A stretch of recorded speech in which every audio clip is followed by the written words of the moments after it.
Great to see you all here this morning, and those folks online. I try to keep it simple.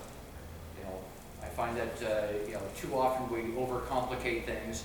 My background, real quick, I've been doing this particular dance for 35 years. My first career was jack of all trades, construction, automotive, doing residential construction, commercial construction, until I decided to try skydiving without a parachute, repainting the postal warehouse in Anchorage, Alaska. Where, yes, grace of God, things are fine. I'm not in a wheelchair, I'm not dead, but I am 35% disabled. 20 some odd feet and landed standing straight up and down concrete. A rather abrupt stop. So that's when I rolled into real estate.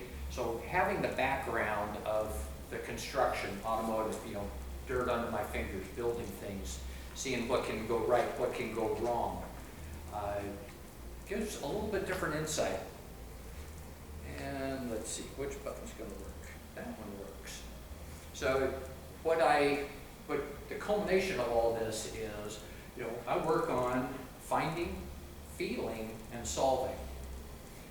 Mortgages, pretty much transactional, straight line, get on it, get over it, get done, next. To where I've, for a lot of the networking and mentorship that I do, I coach people because we're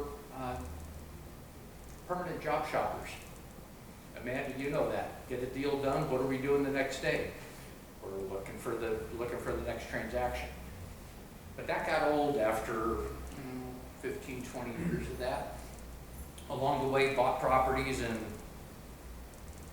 12.5 states. Everything I've ever bought, I've rehabbed, developed, built. The only time my properties look pretty, including what I live in, is the day the for sale sign goes in the front yard.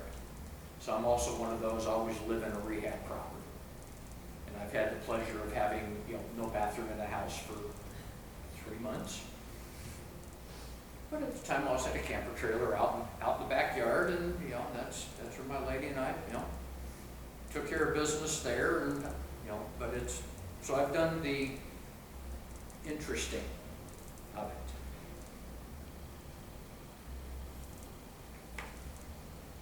A lot of what I talk about with folks, the pain points, where are we going, what's going to stop us?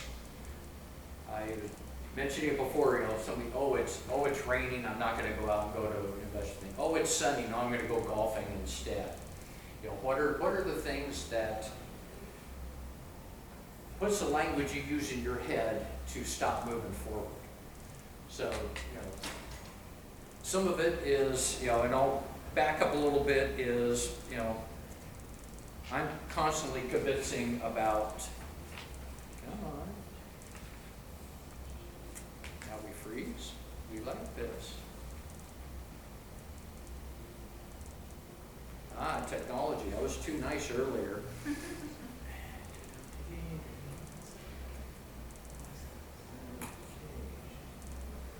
Let's try this again. There we go. Okay. It is interesting. There's a couple clickers here if you need those on the back side. Well, it's stopped. It won't kick through to the following slides. Okay. Unless somebody is a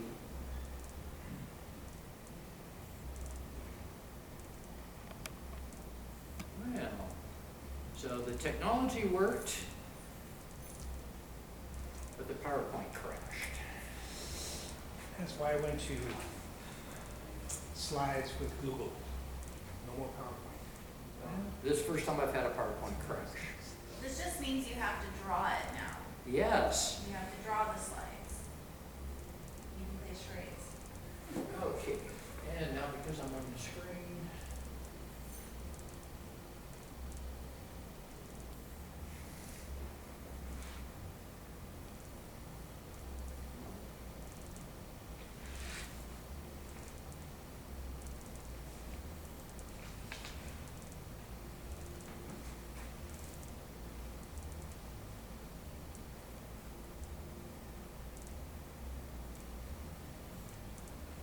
we'll see if it, keep fingers crossed, technology, we love it.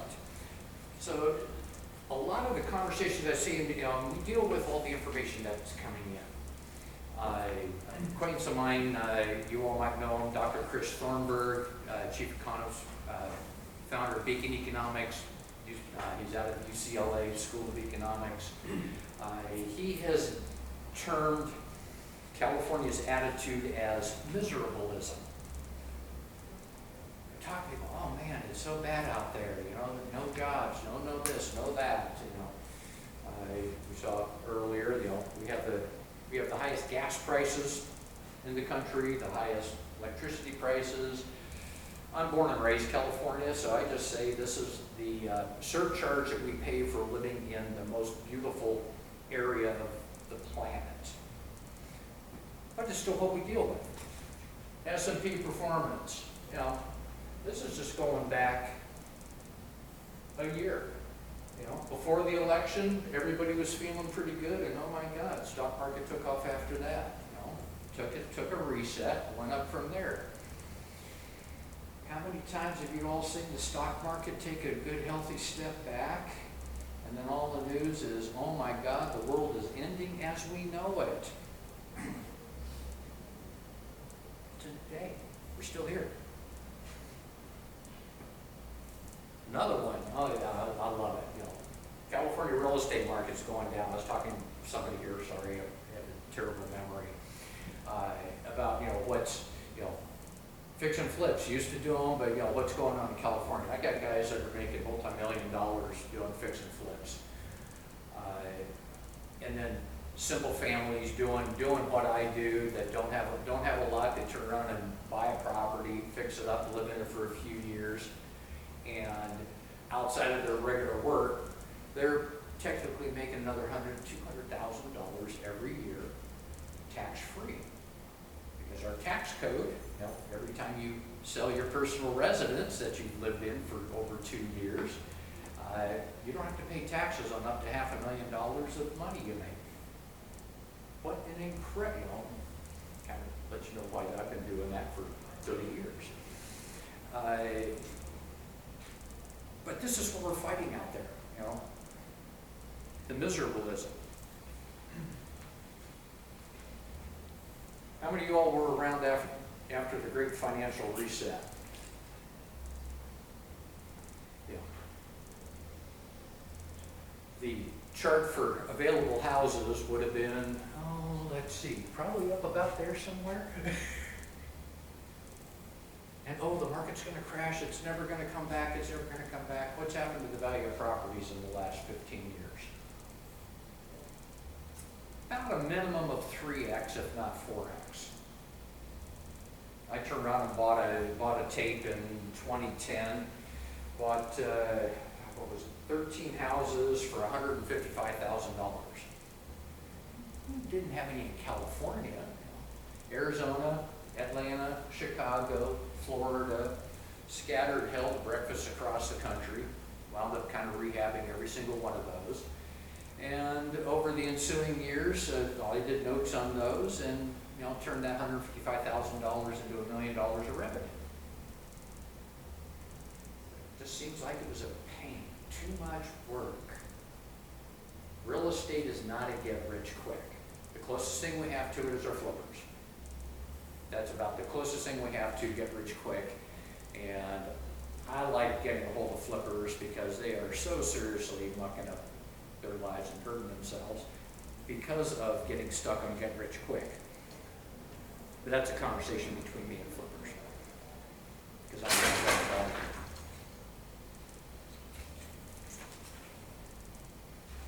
Common investor pain points. How many of y'all here are investors? All right, I got some that are awake here this morning. All right. And then online, of course, y'all, a lot of you all are investors. So the things that stop us are the pain points. Are we clear about them? Do we know what we're doing? Interest rates. Interest rates are pretty well stabilized. How many of you all hear people whining, complaining about where the interest rates are? Yes. All the lenders are here. Yes, well, all the lenders, yeah, all of us lenders do. Yeah, and Amanda, you're a perfect example. You know, what were hard money rates when our home loan rates were at 3%? Oh, gosh, well, they were, 8s? yeah, they were, I mean, we've got those back though, actually. Yeah, we had hard money rates at the 8s. Our home loan rates were at 3. Our home loan rates went up over 2x. Actually, almost bounced off at 8%, but you know, we're running in the 6s for our home loan rates. Home loan rates have over doubled. Hard money rates went from 8 to 10. Where's the problem? Demographic stability. Our demographic trends are pretty stable. You know, we can say what we want, you know. On the one hand, California sucks because we won't build housing. We won't build housing, so we can't increase population. We can't increase population, which increases jobs. It all comes out of housing. Which here, we're trying to fix that. So God bless you all. We need more of that. But the trends are stable. We know what tomorrow's going to look like. We know what next quarter's going to look like. We've got a real good idea of what next year is going to look like. Because we're dealing with real estate. It's not going to go away.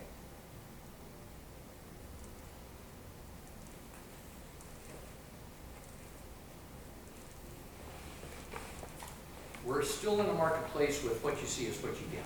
It's what you have to work with. You know, not a lot of blue sky there. I do a lot of commercial work. So one of the things I've realized or found, or coach people with in commercial real estate, before COVID, all the banks were using and looking at pro formas. Where's the building going to go? We have 3% cap rates. You know. So, you know, if you pay cash for a property, you're going to get 3% return on your money. Banks weren't loaning on that. You know, so they would look at the pro formas. COVID fixed that problem. We still have to put the pro formas in our commercial loan apps. The banks still look at them to check off that you put it in there. They won't look at it. We were talking about a project that, you know, got chopped because the bank was looking at current actual below market rents, but that's what you've got today. It has nothing to do with rent control. I'm not even afraid of rent control. Rent control is just a number that you plug into your analysis. You know, properties have gone up, like I said, you know, call it two times in the last 10 years, 2x. Rents, state law, you figure roughly 8% per year. What does 8% per year compounding do in 10 years? Rule of 72. It's more than doubled. So what's the problem? We're not building more. There's markets, there's niches, you know, so you still have to get into the location. Let's see. Mainstream media, we did that. Oh, up on AI. We're all talking about AI. Everybody's got an opinion. Good. Opinions come from conversation, come from learning, come from reading. It's about the conversation. But now take a half step back from AI as a topic. We've been introducing and changing technologies for centuries. Every wave of innovation created more work, not less. Yeah, I'm old enough, I was around, you know, when the computers came in and we started doing that, and oh my God, computers were going to destroy the timber industry because we weren't going to need all that paper anymore. Yeah, how'd that work out? How many of you all still buy paper by the case? Some of us old dogs do. You know, Still gotta do handouts, we're not quite, to where you have a screen and virtual codes and everybody's going along and, here's my handouts. That might come too. It's not saying that paper's gonna go away, but it didn't go away when everybody was talking about it in the 90s. .com.bomb. We were funding properties, we were funding companies on a sheet of paper. And everybody's going, oh, AI, it's a boom, it's a boom. Is it? The Magnificent Seven are investing money that's sitting in their bank, not borrowed money. It'll be around.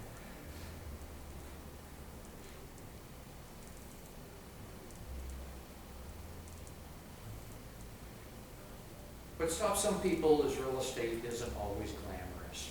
We're not always going to be working on that wonderful place by the beach overlooking the beach, or up in Truckee for skiing, or pick a place, rehabbing a condo in one of the Manhattan Towers. But we all need a place to live. Tenants are going to rent the nicest place that their income lets them afford. Oh, my favorite one, spoiler alert. Anybody hears the word affordability is coming from somebody who probably either has not turned on their brain or doesn't know their head from a hole in the ground. Affordability is a BS term created by mainstream media. Mainstream media wants people investing in stocks in the Magnificent Seven. Go to CNBC. Their real estate guru, Ms. Diana Olick, has been telling people for over 10 years, do not buy a home rent. Can we just talk about what happened to rents in the last 10 years? And if you bought a house, when you buy a house, your payment is fixed. We're not running adjustable mortgages. We're not Europe. My client's out of Italy. I don't know if they've changed it. Out of Italy, they have to refinance their mortgage every single year. It's a 1-year loan. They've never changed. Of course, they've been doing that for a couple thousand years. So that's how it works there. The U.S. is one of the few countries in the world that's stupid enough to do a 30-year fixed rate mortgage. Because inflation is just going to chop the dog snot out of the return on that. Which is why we have the federal government behind it. And then people say, oh, the federal government shouldn't be involved in loans. Well, people, that's why we're making money. We want the federal government involved. They're the only ones that can afford to turn around and put money out that 30 years from now is going to be worth 50 cents on the dollar. Because the federal government's the only group in the country that's stupider than we are. Just saying. Let's see, and renovation nightmares. Now, how many folks have done a renovation to where the costs ran higher than you originally thought? Probably just about anybody that's done renovation. Commercial, all construction loans. I know, Amanda, you do construction loans, the same thing with you. I work with banks. I'm working on a 200-unit apartment building in San Diego right now. Every construction lender looks for a line item called? I don't know where you're going with this, contingency? Contingency and reserves, yes. Nice. The contingency fund, you're taking the budget, depending on the bank, depending on the project, it's 10 or 15%. Now, those of us that have done a lot of renovations, over the years and whatnot, that 10 or 15% kind of averages out and takes care of it. Sure, there's projects that go sideways, what I'm working on in Pacific Grove. The city turned around and told my client, let's see, we're going back in the 4th time with plans and permits. 3 times they told the client no on the plans and permits. The first one was, oh, okay, you take your plans in and kind of see how it goes. They said no, and the city gave them the list of what they wanted to fix. back to the drawing board, they fixed everything. Took it back into the city, smiling. The city said no. Gave them another list and said no again.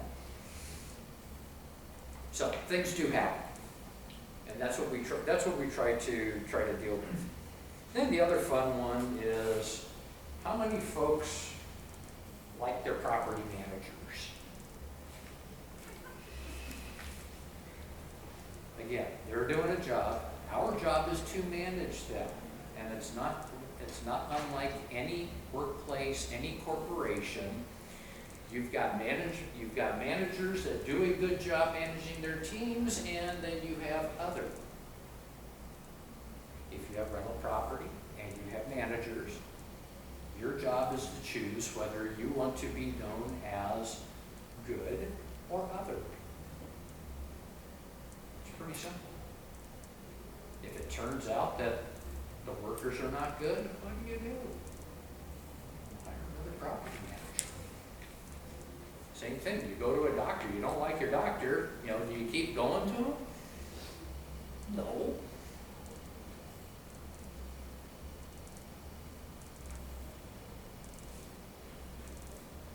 But the idea is to be able to move forward with all this. This is a lot of the work that I do.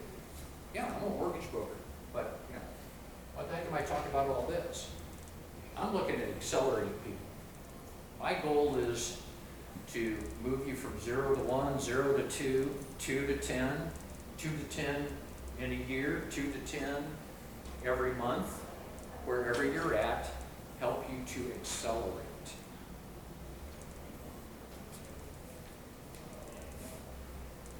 Having a plan, we use the term strategic planning.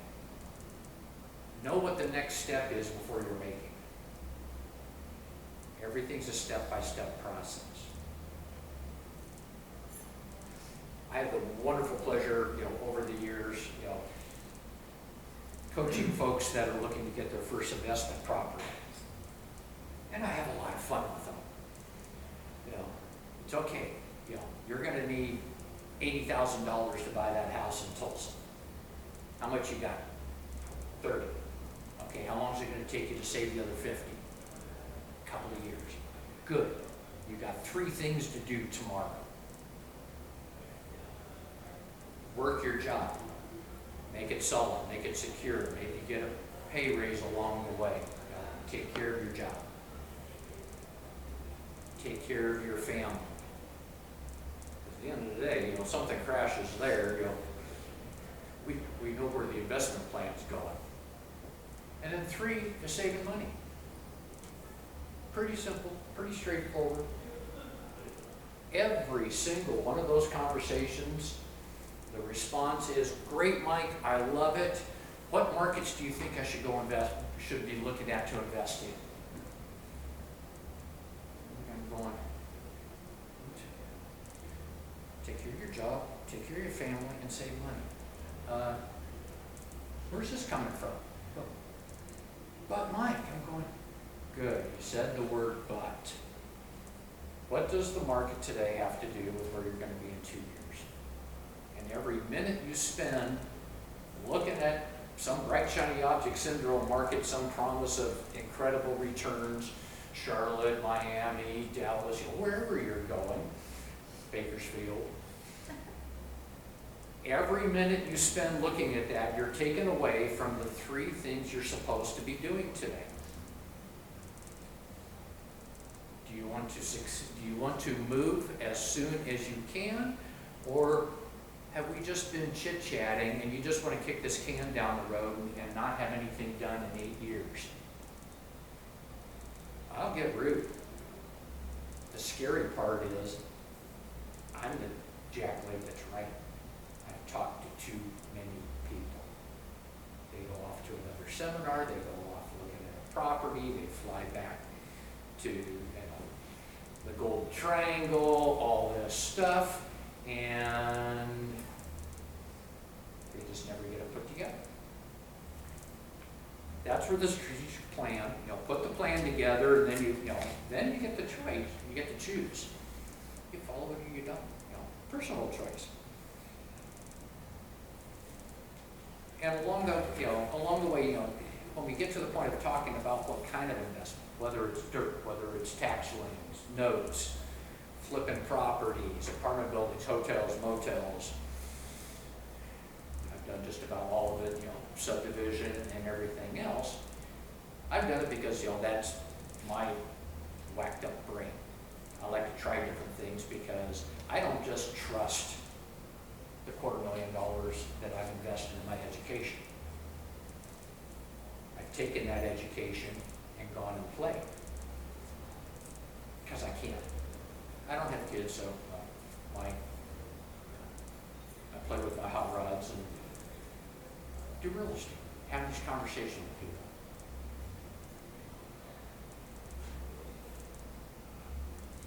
Freeze again? Yes, we are. How about that? Love it. Okay, let's see if kicking it again is going to work.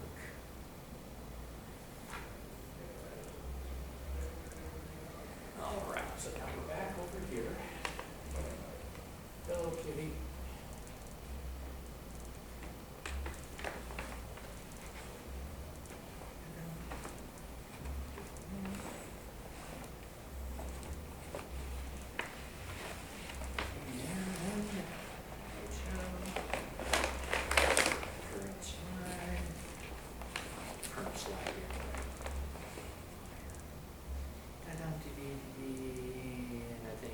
Here. And financing. Not everybody has, rich uncle, rich family. That's just a leg up. I know people are working on building, $100 million, investment pool. No, they didn't start out broke. But everybody gets to start from where they're at. And most everybody, including the guy I know that's building the $100 million pool, he's using leverage. He could pay cash. Going why? Property's going to go up 8%. My cost and his cost of money is 4%. He can get a whole lot more. And we use leverage. We use leverage for our return. Personal residence, California, okay, we might go up 2% this year. You put 20% down on our property, you're still getting a 10% return on your money. How many of your investments are getting worth a 10% return? How much of what you're doing is getting worth a 10% return? That's where we do the investing and everything else. It's about, creating the potential for a different tomorrow. That's what we're here doing. We don't have to. I try to move off the have to because, I watch people overstress, get stuck. What am I missing? What am I missing? What am I missing? We're all going to miss something. Every one of us that has ridden a bicycle, we didn't just jump on it and no problem. No, we banged a couple of knees along the way. Real estate isn't any different. People worry about the money. It's the same thing as cost overruns. It's just money. Real estate is the slowest, most boring path to wealth creation that we have. You have a rental property, it sits there. Occasionally you got to do something with it, but it just sits there and sits there and sits there. And all of a sudden one day you decide to sell it and, oh geez, I made $800,000. I really didn't take that much time away from my family. I'm still working, so I didn't lose my job over it. And I got this. Homeowners have 44 times the average net wealth than renters. Which side of the line you want to be on? And it can just simply be, house in Tulsa that's paid for. You know, put 80 grand into it, and 30 years down the road, it's paid for, and spending out $15,000-$20,000 a year of cash flow to you.